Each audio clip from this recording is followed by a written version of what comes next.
السلام عليكم ورحمة الله وبركاته. هنتعلم في الفيديو النهاردة ازاي اقول لحد كده انا اعرف قيمتي كويس. اقولها ازاي؟ اقول كده I know my worth. I know my worth. ما تقولهاش بقى I know my worth. لا، I know my worth زي ما هتسمعها في الفيديو كده بالظبط. I know my worth. I know my worth. I know my worth. انا عايز اقول لحد برضو انا اعرف قيمتي كويس، بس انت ما انتش عارف انت بتتعامل مع مين. اقولها ازاي؟ هقول كده You don't know who you are dealing with. You don't know who you are dealing with. You don't know who you're dealing with here!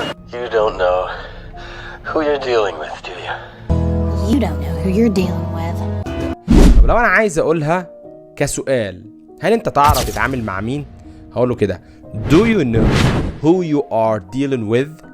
Do you know who you are dealing with؟ زي ما هنسمعها في الفيديو كده بالظبط. You know who you're dealing with? لو عجبك الفيديو ما تنساش اللايك والكومنت، واشوفكم ان شاء الله في فيديو جديد. سلام.